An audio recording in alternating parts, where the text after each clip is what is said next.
That did a number on my mind and the minds of a lot of us who have had the courage to take the story back. He gets to the top of this ladder and then he just kicks it right down. He's just like, oh no, oppressive religion, oppressive. But I was 19 when I joined the church, and I went in eyes wide open. And I realized there's a lot more history to the church that I never knew about. It's like, yeah, you're 22. Welcome to the human race. I kind of wish I had problems and trauma like John. That's what every Christian wants.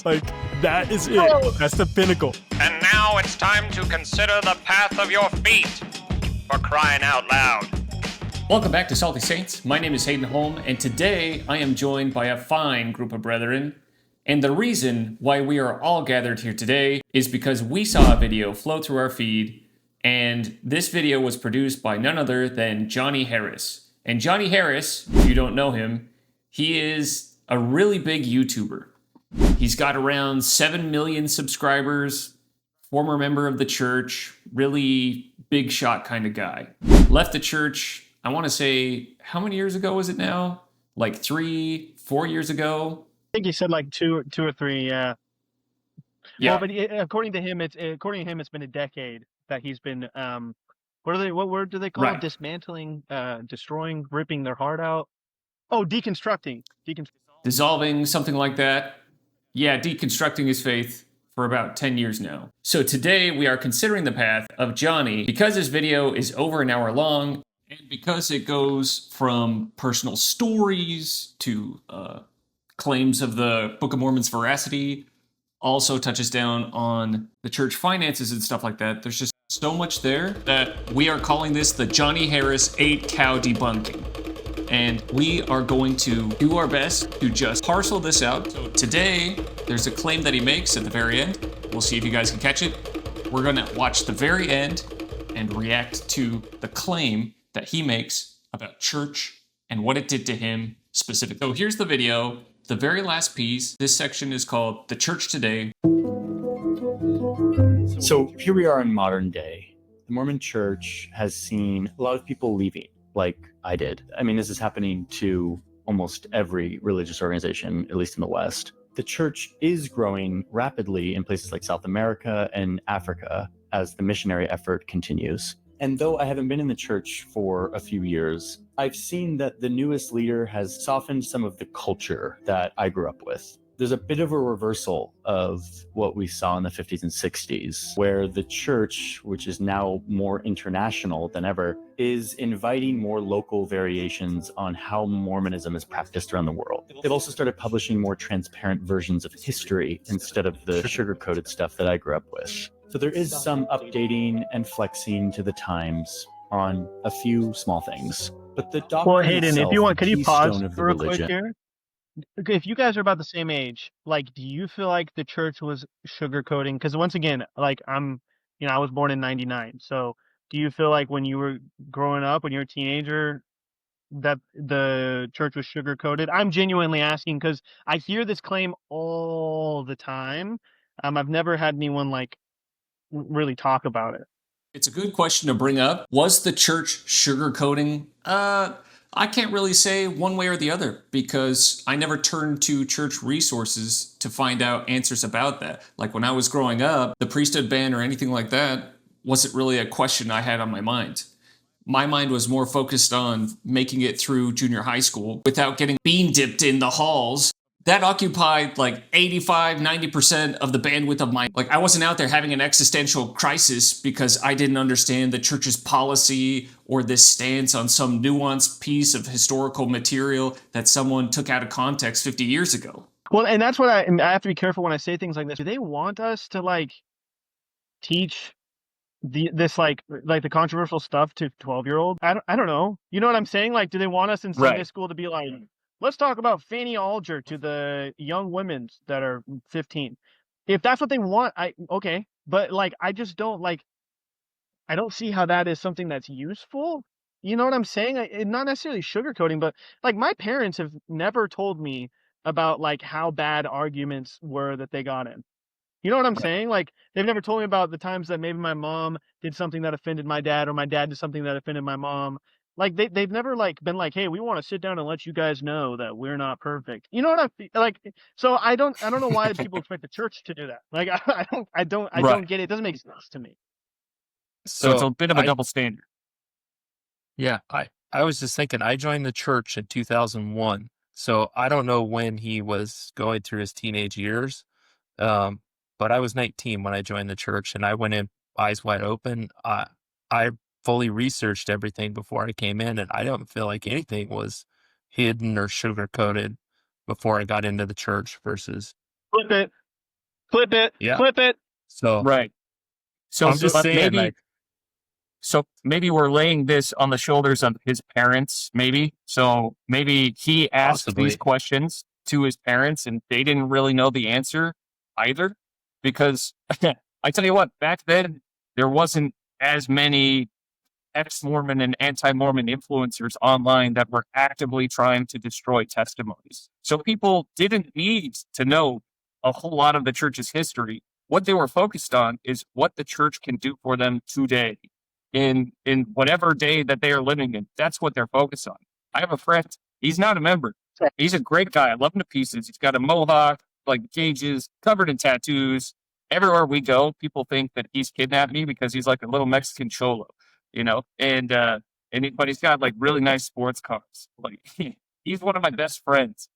And he loves the church. He loves everything about the church. He asked me if he could sign his son up just for a mission because he loves what missions can do for people, for young men.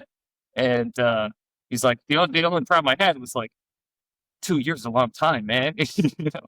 And I'm like, yeah. We'll talk about that, you know? And so I've had conversations with him. But the thing that he's always told me, because his girlfriend is a Baptist. And the first time I met his girlfriend, she just immediately went on the attack, like 1,000% attack. And I was just like, whoa, I'm just his friend. I'm his friend. Yeah. And she was just like bringing out polygamy and stuff like that and just shooting all kinds of arguments my way. And I was like, I was just here to drop off some banana bread as a thank you for helping me change the battery on my car, man. Wasn't really into this. So he called me up later. He apologized and he said, I tell you what, man, he's like, those arguments don't really convince me that your church is true or isn't true. He's like, the thing that's going to convince people and that people really worry about is what can the church do for me? And I was like, we need to get that message from the rooftops. Yeah, and another thing that like what really frustrates me is when I hear a 22-year-old be like, or not even a 22-year-old, like a 30-year-old be like, and then I went to college and I realized there's a lot more history to the church that I never knew about. It's like, yeah, you're 22. Welcome to the human race. Every single one of us, when we hit our 20s, start going, wait a second, I need to figure some stuff out for myself. And then we dive a little deeper and we go, oh, okay, there's more to this that I need to digest. And people act like the church is hiding it or not being like sugarcoating it or whatever it may be. Every 20 to 26-year-old has this experience, whether or not you're in the church. Like, that's the thing. Ex-members of the church that I see think this is unique to Mormons. No, it's called being a 20-year-old. Like, your perception of reality changes drastically, and you have to try to figure out what's true and what's not true. Anyways, ex-members of the church like try to take this and be like, this is just for people who are in high demand religions and cults. And it's like, no, every single 20-year-old is like, wait a second, I gotta figure some stuff out right now. Like, life is bigger than what I thought it was when I was in high school. For sure. Yeah.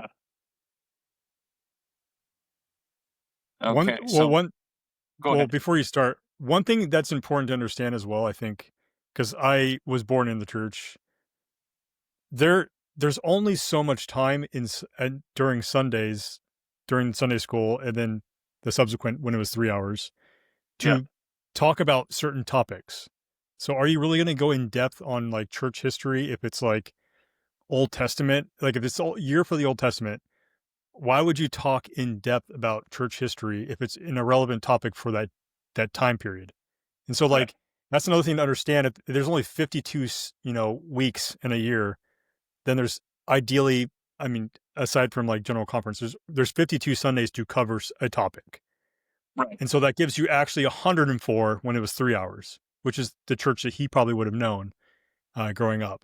So there's 104 hours worth of instruction that you could possibly get. Would it make sense to talk about Fanny Alger in any of those 104 hours, precious hours?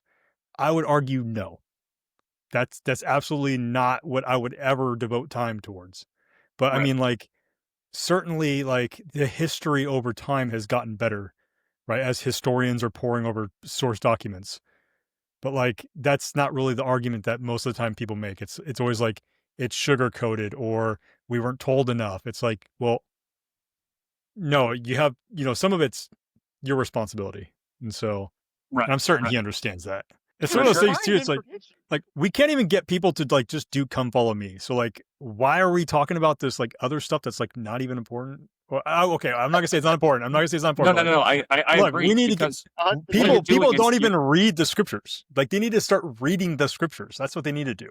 That's exactly the point. Is the brethren are looking at this and saying, like, we have only so many hours of instruction that we can give members that will actually help them the most in their daily lives. Would it be learning how to connect with God, how to form a relationship with Jesus Christ and utilize the atonement in your daily life? Or would it be exploring random polygamy facts or timelines, or different First Vision accounts, or, it's like, no, I would rather learn how to face the challenges in front of me right now. Like maybe a guy's lost his job, trying to find strength right now. And the scriptures will show you how to find strength, how you find patience, how you find resilience, and how you find discipline. It shows you through stories of how to do that. That's what's most valuable to members and will be most valuable. That's why the iron rod leads to the tree of life, where you have that fruit, where you partake of the love of God. And that's what it is. Those scriptures are way more important than just random church history facts. Changed. It's still a very high commitment, high control religion with very bold doctrinal beliefs. The church's priesthood authority, which can only be held by men, being central to their existential story of the world and its imminent end. I'll end by giving you a final reflection here, which is I left this organization, or started leaving it, about 10 years ago. And I was able to have the courage to do it because it was the first time that I was out of the pipeline of information and social and psychological ramifications for leaving. I'd left BYU and I was finally ready to start to question it. And Okay, hold on, Wait, real quick. I what? just wanted to point this out. Like he tried to make it seem so obfuscated. He's just like this really complex system. I was just finally out of this terrible pipeline where things are just so complicated and complex, and they've got chains on you, and they're checking in and checking out every day. It's the gulag all over again, the gulag provo. And and then he just clarifies at the very end, because I think he realized, like, yeah, I better tell people what it actually is. I graduated from BYU. That's it. He's like, no, so I left that church subsidized education and realized that I didn't want to be a part of the church anymore. I love the pipeline piece of that, though. Like, oh, the church is trying to get me in the pipeline. The church did not try and get me in that pipeline. I was trying to get in that pipeline, crying out loud. I sent in my application at BYU, and they were like, nope. Yeah, I was not the right DEI candidate. They were like, no. We have White another guy, school that you might 3.8 like. GPA. No, you go right to item. No Yeah, promo go to free. freaking Another Idaho, school. dude. That you might Yeah. like. Or Hawaii if you want a vacation. Right. We had Or this if you come program from old online money. called BYU Pathways. Would you like to? Oh, yeah. Oh, it's huge. It's pronounced BYU Pipeline. Sorry. Oh yeah, my bad. Great clarification. Yes. Like, so does this mean that anybody who doesn't go to BYU is not in the pipeline? That's what. Okay, I have these problems with these arguments, not arguments, but these claims. Like, I finally got out of the pipeline. But is it the pipeline, or are you just saying that's a pipeline that, like, you identified it as your opinion of being a pipeline? Because, like, Does that mean I'm not in the pipeline because I'm out in Arizona? All the people I taught in the mountains of Guatemala, they're not in the pipeline. Like, the church is bigger than Provo and BYU. So, like, which I'm glad he clarified that he was talking about BYU, because like, what this pipeline that people, this culture of the church, a lot of times they're just talking about Provo. They're just talking about Provo, or they're just talking about some niche town in Utah. It's like, I was at Snow College. Like, yeah, okay, well. Even still, it was really hard, and still is. I have spent that decade rewriting my understanding of worthiness and value and meaning, because I was given a version of it that was very, very, very strongly communicated through a lot of repetition and from very authoritative people. I have spent the decade rewriting my need to act as an ambassador for a misunderstood organization, to be liked by people. That's deep in me because it's been trained into me from a very young age. And most complicated of all, I have been trying to untangle my feelings of the reality of the harm that was done to my mind from the fact that the church is in me. It is me. My work ethic, my industriousness, my curiosity, my ability to speak Spanish, my family-focused nature and Sign me up! is Sign me attributable up! to the church. Sorry, but that sounds awesome. That sounds great. What? I'm so confused. So he had It's a lot pretty of privileged. damage. This is damage and harm. Yeah, Roy, apparently this how is the dare you damage. laugh at this This is clearly, the this damage. clear illustration trying of to- pain and anguish and torment, okay? I missed the pipeline. And I'm not. This guy's way more successful than me because obviously I didn't get the freaking memo, dude. What the heck? But it's a curse, Roy. You don't want it. He doesn't want it. He does not want to be likable. He does not want the family focus. He does not want to be kind. He does not want Yeah. the stability or the industriousness. He doesn't want any of it. Yeah, being It's a curse. charismatic. Being charismatic, what a terrible thing to be. What a terrible Right. thing to be. He's like, how do it seems like what he's saying is, how do I leave the church, take all of the good things, and then still say that it was damaging? That's exactly what I'm going to say, actually. I left the church, I took all the good things, but it was damaging. Because that Right. sounds pretty good. Light it up, Yeah. baby. Roll back the So whole he video. basically climbed that ladder, found success, and then just kicked it right down. You're just like, ha ha, take that, kids. You know, his offspring is now not going to have that same ladder that set him up to success, right?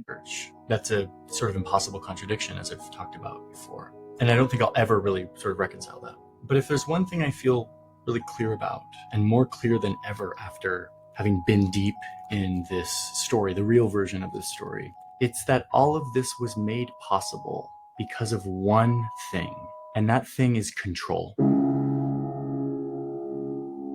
Control of the story Oh, so of my much to life say. by someone else. And not just any part of my life, the most intimate and personal parts of my life that were controlled by the messaging of a group of men in Salt Lake City. And a group of men that I believed in willingly or seemingly willingly. And men who I think earnestly believe that this is their calling, that God wants them to do this, to keep me on the straight and narrow. This is what it demanded. The correlated, centralized church is such a powerful mechanism for repetition, clarity, certainty. It burrows its way into you in a way that I can't really describe. That did a number on my mind and the minds of a lot of us who have had the courage to take the story back, to redefine our worthiness and our value away from the story that we were told, to define that worthiness based on what is inside of us and not on loyalty and compliance with the rules of a corporate organization that made us believe that it had the authority to tell us who we are. Okay, you see this?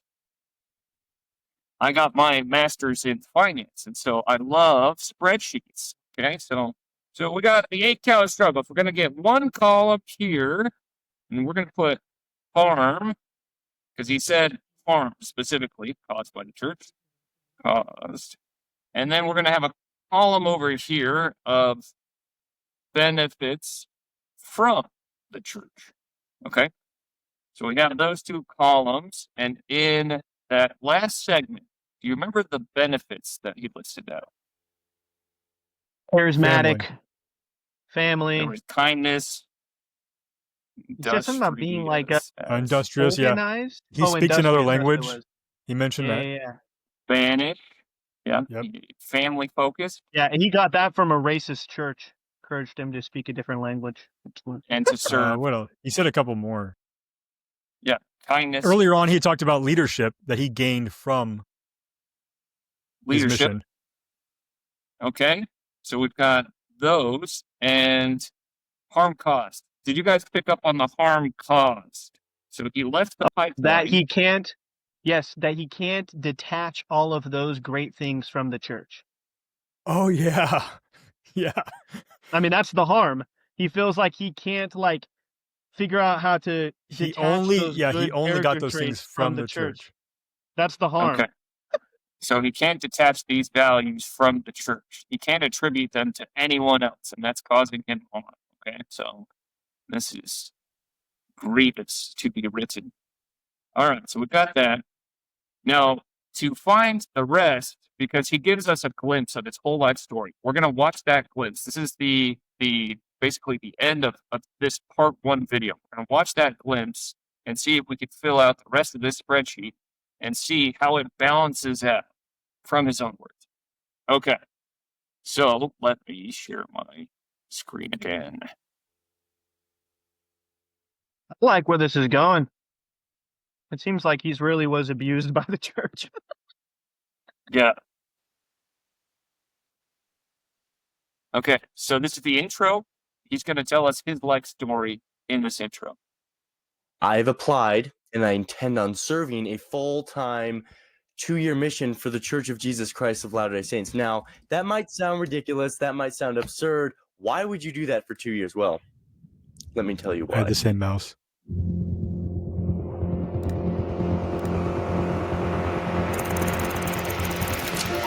I'm born and then blessed. I learn songs, rhymes, motions, all teaching me where I came from, why I'm here, where I'm going. I am a child of God. Give him purpose. 5 years old, I learned to study a book, the most perfect book. Book of Mormon stories that my teacher tells to me are about the Lamanites in ancient history. I learned to follow the prophet.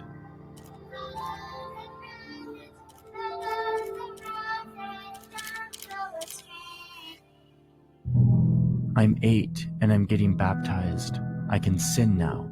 I can be dirty. Repenting for those sins is now my responsibility. Be clean. We live in a world. Poor kid. Poor kid. Someone explained baptism that way. Now you are dirty. Now you can sin. You can finally sin, Johnny. It's on you, big boy. Yeah, no. What Terrible. a weird way Terrible. to phrase it. Let's see what else happened to Johnny, this trauma. Because we get front row tickets. I don't think that he understands this. He's showing us the trauma that happened, right? So we get to see the actual harm. That is filled with filth and sleep. Cannot afford to let that poison touch I'm you. now a full member of the Church of Jesus Christ of Latter-day Saints. They call us Mormons. And I start paying 10% of my income. I don't have any income, but I'm taught that any money I get, the first thing I should do is pay 10% to the Lord. It was hard for me to give my tithing to the Based. bishop, but it felt good to be obedient to the Lord. I'm 12 years old and I receive the priesthood. Brethren of the priesthood. With this comes authority, God's authority. Our young people are the nobility of heaven. I get to pass the bread and water to the congregation. Girls don't have the priesthood, but they're learning other. All right. 2 seconds. Hold on. Young So- people are the nobility of heaven? Sorry, continue, Hayden. young people are the nobility of heaven, right? So it sounds That's like gas. the teachings that he was learned. So did you see the trauma? Did you see it? Wasn't it clear? Did you see Yeah. this oppressive, hateful Eternal religion? self-worth. You're worth nothing, boy. Yeah, Right. all you are is the Said nobility no one of ever to heaven. Johnny growing up. Right. He's saying youth are the nobility of heaven. He's filling them with purpose. He's filling them with value. That's a good thing. And And here's science will some agree with me on tasks, that. Absolutely. right? Here's some tasks to give you some learn to have some responsibility in something. Yeah. Not only tasks, but scientists have also found that it's important for youth to have milestones that, like Yeah. an initiation into manhood. And the initiation into manhood for young men is the priesthood.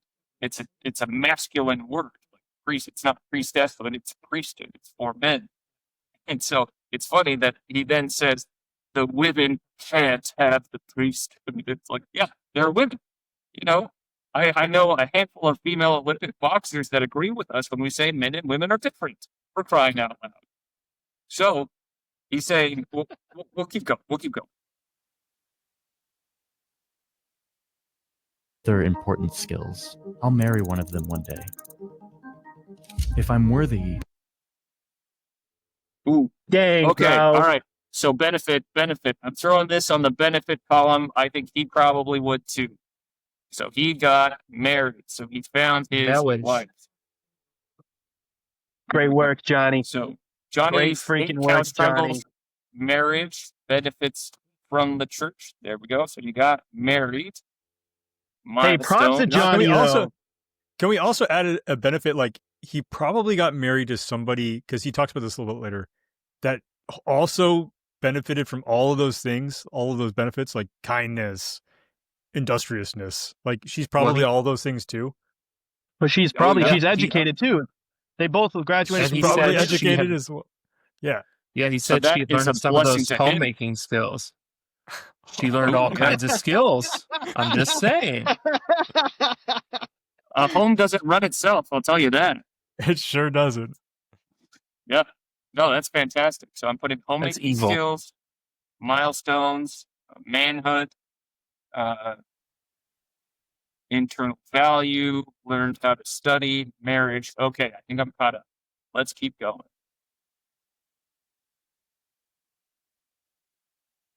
Once a month, I get to go with other teenagers to this ornate building, the temple.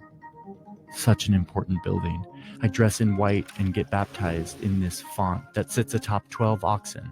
Not baptized for myself, but for someone else, someone who has died, but never got to hear about the restored gospel. I'm being baptized as their proxy, giving them a chance to make it to the celestial kingdom. As soon as I'm in high school, I begin waking up every morning at 5:30 Can you stop to it go right to a there? church education. Selflessness. Selflessness, but also learning about maybe his ancestors, where Oh, he came from yep. in the Family history. process. Yes. That actually has scientifically led to more resilient children. The studies show it clearly. That children that know where they came from are more emotionally resilient.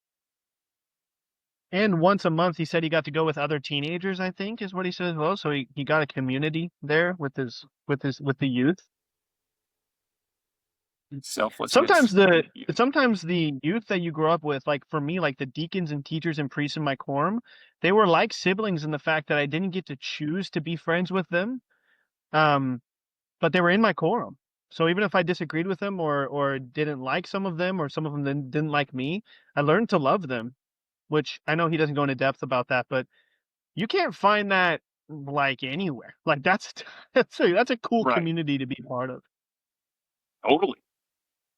Okay, so I got two more, so I will keep going on this list. Here we go. Seminary. All before the school day actually begins. Monday nights are family home evening. Wednesday nights, all the youth get together at the church. Sundays, we meet for 3 hours. We don't work on Sundays. We don't watch movies. We don't listen to music. We're not supposed to buy anything. We do all of that. Okay, just as a side note, I feel like he was trying to lay it on a little thick. He's like, this is the control part at the very end. He's trying to lay it on. It's like they're trying to control every piece of my life. So Mondays, I have family home evening. That's usually like a half hour, maybe an hour with your family. kind of a benefit. He says Wednesdays, mutual. That's 1 hour with your friends that you're spending. Kind of a benefit. Then he says Sundays, we don't watch movies. We don't shop. We don't work. We don't work.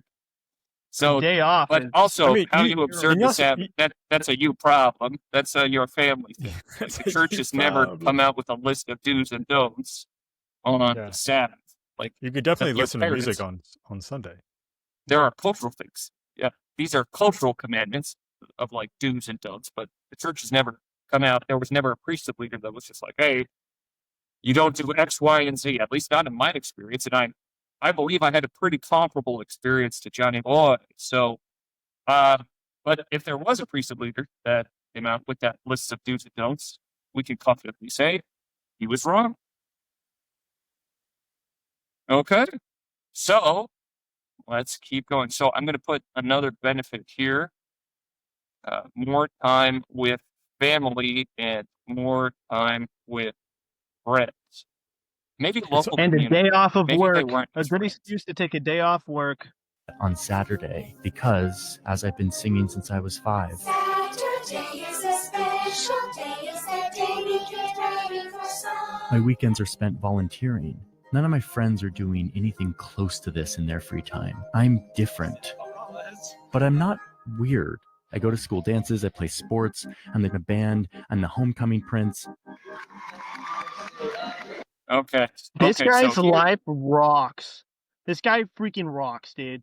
Johnny, you had a good upbringing, brother. I kind of wish I had problems and trauma like Johnny did. I did not have the applause, the cheers, the adoring fans because I was not prom king. I was bean dipped by the black kids at school because I was one of the only white kids. So that's the kind of upbringing I had. And I don't blame that on the church. So I pulled up his Wikipedia or whatever, and he grew up in Ashland, Oregon. So like population 20,000, like he probably small church, probably.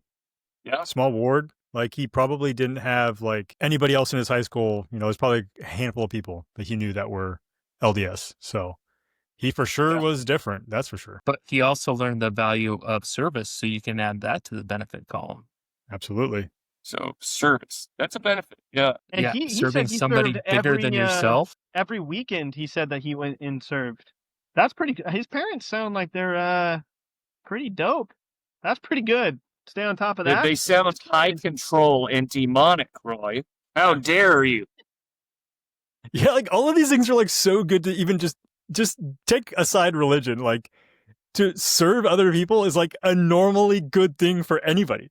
Like that's Yeah, not a like, bad we're not thing. alone when we say that service to other people is a good thing. It's a net positive on the community. Like Yeah. I'm sure even the Baptists would agree with us on that.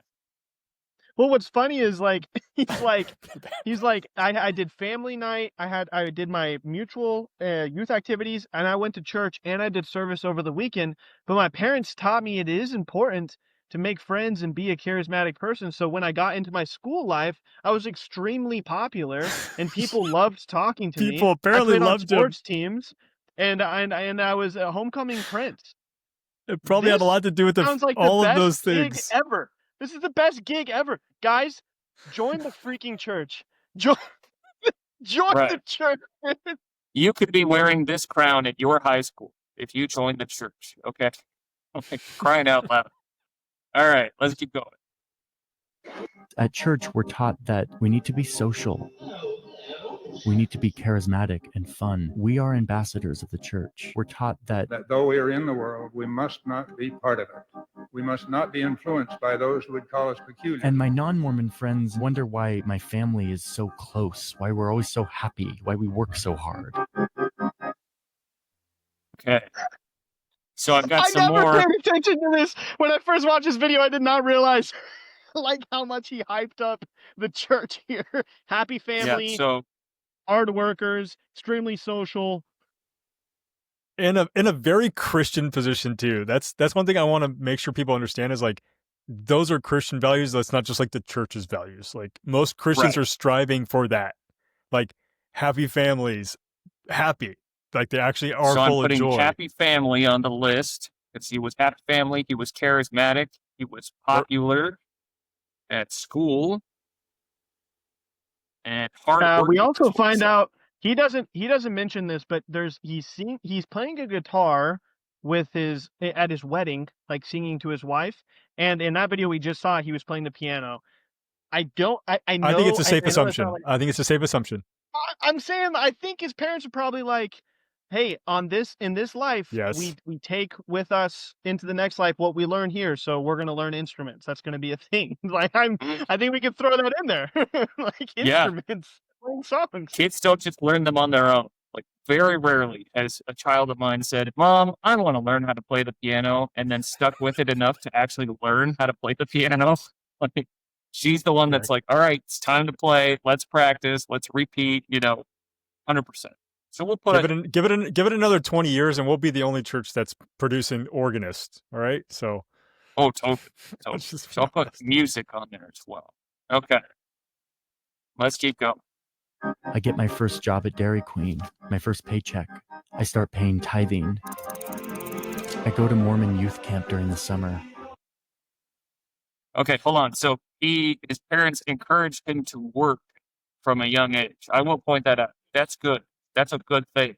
Kids should be working at Dairy Queen.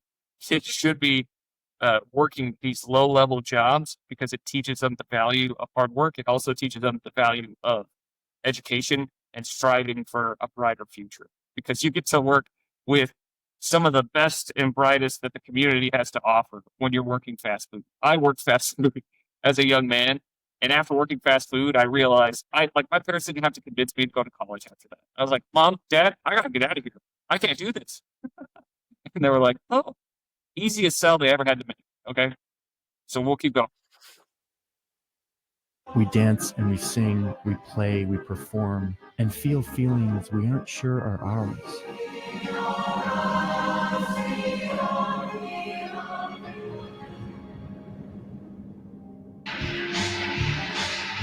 I graduate high school, and instead of joining a frat, I get a letter. I open it up, and it's an assignment. I'll be spending 2 years of my life volunteering on a mission to spread the gospel. They're sending me to Tijuana. 2-year mission for the Church of Jesus Christ of Latter-day Saints. Now, that might sound ridiculous. That might sound absurd. Why would you do that for 2 years? Well, let me tell you why. Before I leave on my mission, I get inducted into the highest order of the priesthood, and I go through some pretty intense rituals in the temple, stuff I'm not allowed to talk about. There's special clothing, special gestures, lots of promises, very serious promises. Promises of commitment, of loyalty. Elder John Harris reporting. Then suddenly I find myself in a small border town in the desert of northern Mexico. 2 years. I spend nearly every waking moment knocking on doors, talking to people in a language I'm getting better at every day, studying the doctrine, and spreading the most important story of all, that Joseph Smith restored God's true church in 1830. Hey, can you stop for a second? Okay, so right there, I think he probably learned gratitude for what he had if he was in Tijuana, Mexico. Oh, yeah. So probably learned some gratitude and some resilience. Like my son's currently in Africa, and depends on the day whether they have electricity, and he's learning some resilience about what it means to live without. And so I think in Tijuana, Mexico, he probably learned some of those lessons. That's just a guess. Like I'm just cultural guessing. humility, something like that. Yeah, exactly. Is he also learning racism there? Yeah, I mean, it's highly likely. So, I mean. Okay. Interesting. I'll put that. Okay. I'm taking notes because I'm trying to figure out where this racism is. That you can put in the positive. Delinquent. He's learning not racism. That's what he's learning there. Not racism. Ooh. Benefits. Just to add another one to the benefits. There you go. Yeah, throw that in there. People will clip that one. The church teaches you not to be racist. Clip it, guys. Clip it and blast it everywhere. Okay? Blast it. There we go. It's true. We got clipped. I follow a strict dress code, even when it's 110 degrees outside. There's no free time. There's no music. There's no books or movies. No vacation. No pay. No girlfriends. I write letters to my friends, and I get a phone call with my parents on Christmas and Mother's Day.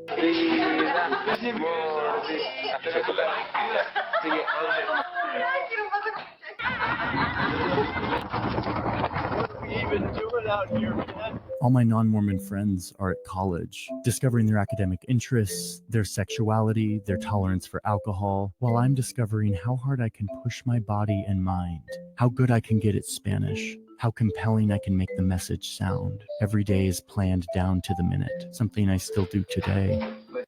A very Christian thing. Like, I'm that's what telling every you. Christian wants. Like, that is it. Bro. That's the pinnacle. I'm ready to go knock doors again, bro. I'm ready to go knock doors again. Send me out. Let me take There my it wife. is. Let's do it. Let's knock doors. I'm ready. Freaking, let's go, dude. I love Dude, this. I feel like Marv from Home Alone. Harry, we've reached the top. Like, this is the pinnacle right here. Dude, this is This it. is incredible. Okay, It's do the you see best that thing huge I've ever list? heard. He said, while my friends were at college exploring their academic interests, their sexuality, and their tolerance for alcohol, I was Yeah. He was learning how to discovering push his body. his right? physical Like he was learning limits. his physical limits. Spanish, he was trying to be the best at Spanish that he possibly could be. And he's learning how to spread the message, which to some people, maybe that doesn't sound like a very good pro, but it's definitely a pro to be like, learn and understand what you believe and what you're teaching. But did you also He see got that to part at refine the his end? communication skills. At that planning piece. He's like, this is something I still use today. Even outside of the Oh, church, yeah. he plans and organizes his day to the minute. So I would put organization. Another benefit there. Planning. Huge. So, I mean, Especially if you're going to he's be a learning how- successful YouTuber that has to plan out shoots and edits and posts and schedules, platforms. That's really key. I cut you off, Jeff. What were you going to say? I was gonna say if he's learning how to sell a message, I think he's doing a pretty good job. And with 7 million subscribers, he's learned how to sell a message. He's learned how to sell a message. That's 100% right. He's learned how to frame a message and how to sell it. All right, let's keep going. We are The mission requires us to collect data on how many people I spoke to, how many lessons I taught, how many people I asked to be baptized. I'm trying to baptize as many people as I can. Soon I'm leading a group of 20 missionaries, encouraging them, teaching them, guiding them, training them, and I'm 20 years old. I have doubts while I'm in Mexico, but I bury them very deeply, put them on the shelf, and I build my testimony, my faith, my belief. I need to believe. I must build his kingdom. We are here to invite people to understand the laws of God. And I discover that I'm good at this. I sit in thousands of homes. I hear thousands of stories of difficult and beautiful lives. I meet beautiful people. I learn about the violent realities of borders. After 2 years of this intensity, I'm a different person. I return home, and 10 days later, I'm in Utah's striking Rocky Mountains on the Lord's campus, BYU. I'm surrounded by tens of thousands of other college-aged Mormons. We're not allowed to have beards or wear tank tops or drink or have sex outside of marriage, but that doesn't mean we don't have fun. At BYU, I meet my lifelong friends. That list is getting a little too long, Hayden. It's getting pretty long come here. on. Okay. Come So on. he This is mentioned that incredible. he He led learned a to not pack work- of missionaries. So leadership. He learned how to lead. You learn how to balance, like not just scheduling, but like taking note of your life. I don't know what that would be called, but like to make setting Prioritization goals. of Accountability. Yeah, accountability. Yeah, making goals and accomplishing those goals as well. He learned that it was never appropriate to wear a tank top in public.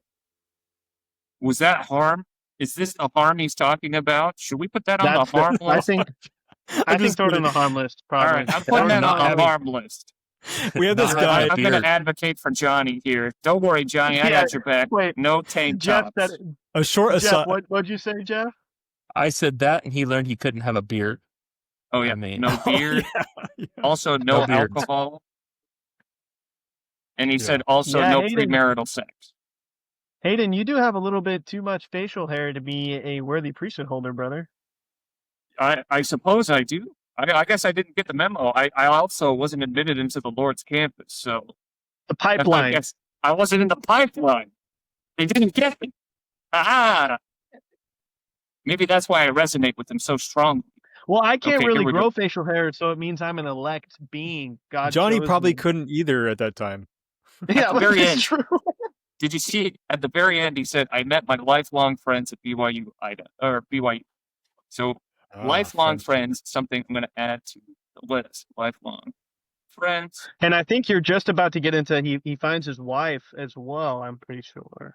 I think it's like right now. The church is subsidizing the majority of my tuition. Maybe not. I study international relations and travel the world. Okay, Cheap hold on. school? Let me put Wait, that hold in up. there. Subsidized education. This school that's trying to control everything is teaching you international relations and sending you around the world and giving you cheaper school to do it? Terrible. Well, he also Terrible. he props up how good the business school is at BYU. He props it up real hard. Yeah, he does pimp out BYU. Honestly, BYU might want to show this, like, the segment he does on BYU, because it's yeah. like... BYU is does it actually pretty nice. legitimately a good school, though. Oh, 10's down a religion or non-religion, it's good. There's a reason I haven't gotten in yet, fellas. You'll get there one day. If you work as hard as Johnny. And no matter where I go, the church is there, teaching the same lessons, singing the same songs, inside the same looking buildings as back home.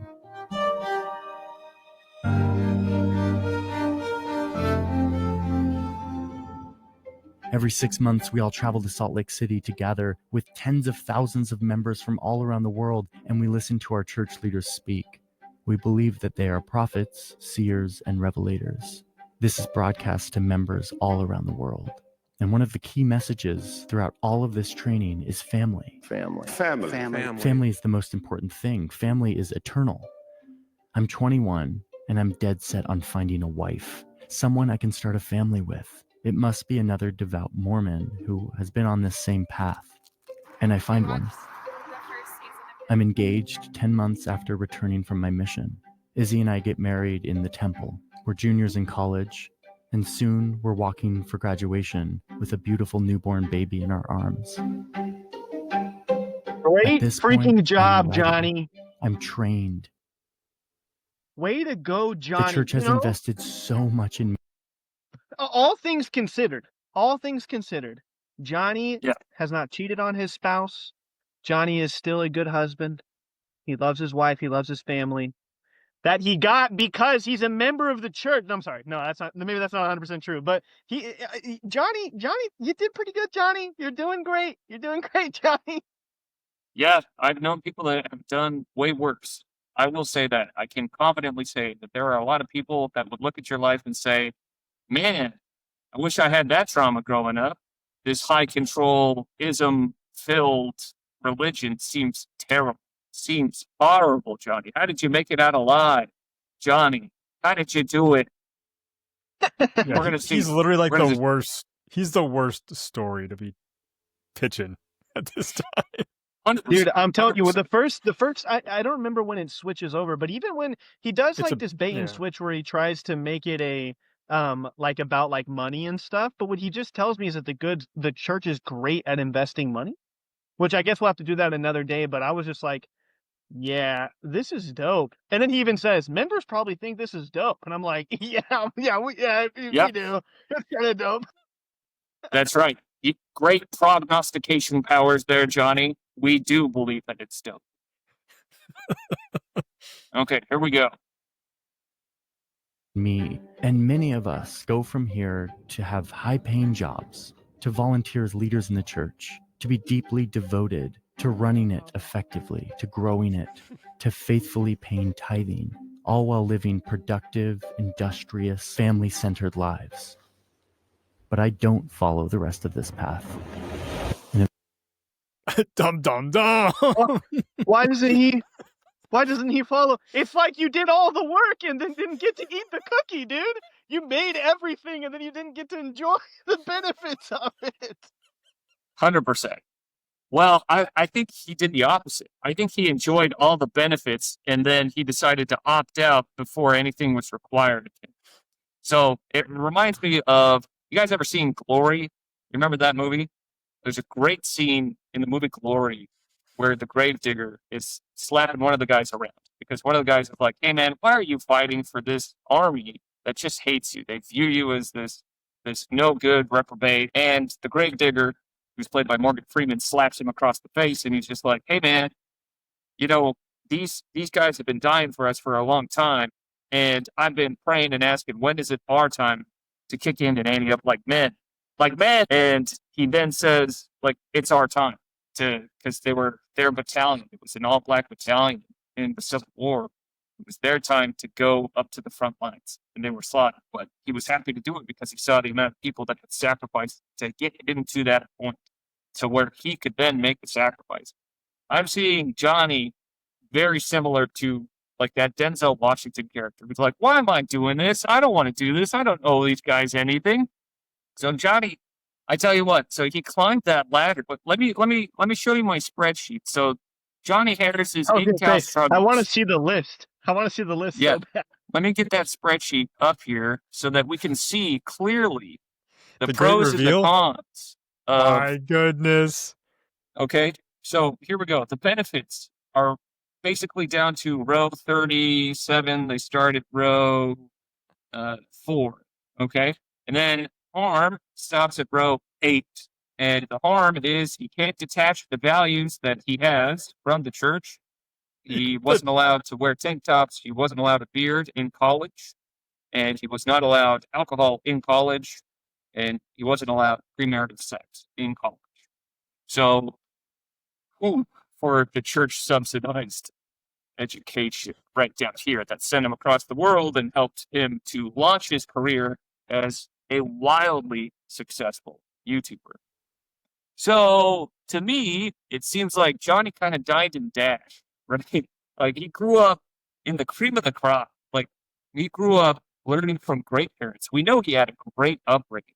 Some would even be so bold as to call it ideal upbringing, where his parents, the biggest complaint that he had about them was that his friends asked him why his parents were so happy all the time, right? That was their biggest flaw. It was like, man, my mom, dad, my friends keep asking me, why you guys are so happy?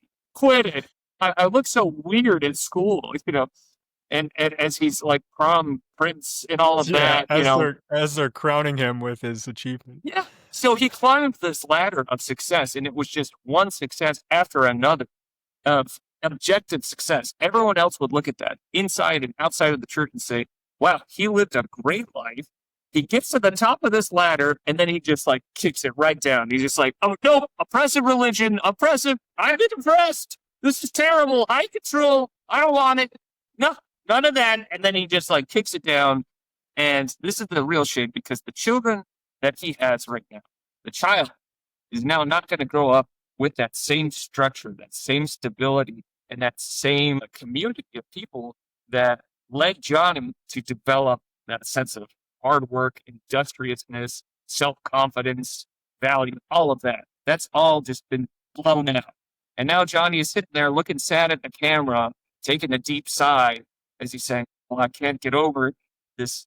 I can't untangle the harm that has been done to me. You know why? Because there was none. There was none. Like, I could get it. Like, if you were harassed or you were bullied or belittled or like maybe you had a terrible experience. Like if church leaders, like if there was like an actual harm that was caused, like someone actually beat you up outside, or maybe there was like a molestation or something like that. There's none of that. He's just like, well, they made me too successful, and I didn't like that, you know, because they made me too happy. They made me too popular, too charismatic, too kind, too hardworking. He literally does. He actually does say, he does say that one of the things, like later on in the video, that he thought was like kind of something that he had to cope with is he was always so focused on everybody liking him and pleasing the masses or whatever. And I do understand like a perfectionism side of that, but being charismatic, like being somebody that people enjoy being around, is not a bad thing. Like, if people 100%. like being around you, that's not it's a weird way to twist being charismatic into, it's very strange to me. I don't understand that. Well, it's incredibly strange. It's very dishonest too. So what this reminds me of, because we got to wrap up, we're getting pretty close to the hour. What this reminds me of is the parable of the talents. The talents, because a talent was worth a ton of money, right? So the Savior in the parable of the talents, he gives the servants each different amount of talents. And then the command is go out and multiply these talents, right? So he's given them all of these talents. It seems like he gave Johnny about as many talents as Johnny could handle. It seems like Johnny was like a 5-talent kind of guy. And the Lord said, here are your talents. Go and multiply them, right? Just like what the church is doing with their finances. Go and double this, triple this, quadruple this. Go and make this, like these talents that I've given you, use them to bring more people to me.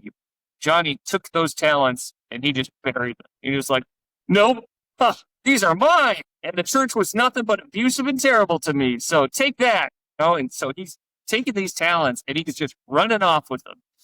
And it's a crying shame because there are so many people that he could have blessed and benefited with his unique abilities, his gifts, his upbringing, his charisma, all of that, that now will not benefit from Johnny being in the church. And he's actually pulling people away with the kind of stuff that he's doing. So it is a crying shame. It's hard to watch. But what does the survey say? Panel, you've seen the list of benefits, you've seen the harm. Would you say that Johnny had a net positive or a net negative experience in this hateful institution? Well, I'll just go. I'll just go ahead and start. There's some positives on there that I don't even have, so we'll just start with that. All right. Yeah, I don't. I think that let us this let is us a all be wash. like It's a Johnny, wash. bro. Let us all have the same blessings as Johnny. That would be great. That'd be awesome. Well, I don't know. I feel like I feel like he has an issue with like believing. I think he has an issue with like faith. Yeah.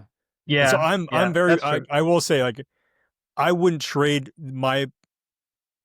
I always considered myself to have like a pretty strong inclination towards the divine, and I don't envy those who perhaps are more worldly successful but struggle with that, struggle to maintain their faith. Right. And so like once again, like I don't envy people who have that issue. Like I'd much rather have the problem of being like the poorest of the poor than to have to struggle with my faith. Yeah. 100%. Yeah. I guess I was stepping into sin there. I was starting to get this envy. I'm taking it back. Thanks, Sam. Thanks for helping Where's that me temple back recommend? Yeah, I wish I had his editing skills. His editing skills are like, dude. They're next how level. he does the little thing with the paper guy. Yeah. I was listening to the video Great. while I was mowing the lawn today, and I was like, the church. I was rocks. too. I No was way. too. Seriously. I was like smiling. I was pumped. And at the very end, when he walked away and he was like, now I'm just like an awesome person and I don't know how to detach that from the church. I was still kind of pumped. I was like, dang, I'm an awesome. I feel like I've experienced the cool, awesome things that the church gave me. And I don't have this weird thing where I'm trying to detach it from the church. That's like a whole weight off my shoulders. Yeah, he gave me rose-colored glasses. Yeah. To look in the past with. Yeah, if you're just looking at the temporal aspects, I'd say he's the best temporal aspect ambassador we have. Just look at just your list, right? Whether you wanted to or not, like you made that really appealing. Oh, totally. So for that reason, And we I call him don't to consider the path of his feet because Johnny, he's got so many talents right now and he's leading people away, right? Like he's leading people down this pathway of doubt and despair. He's saying like, come struggle with me. As I listen to these peddlers like John DeLynn and the latter-day questionable lady over there with, all the plate full of isms from Chuckarama. So like he's listening to these guys. It's like, well, no wonder you're struggling with your faith, Jonathan. Come listen to some of the faithful people, and maybe you can start using those talents to help other people have just a great upbringing that you had, to develop their internal sense of self-worth, to develop the virtues, to develop the talents, their abilities, all of that. I think that could be 100% net benefit on the world.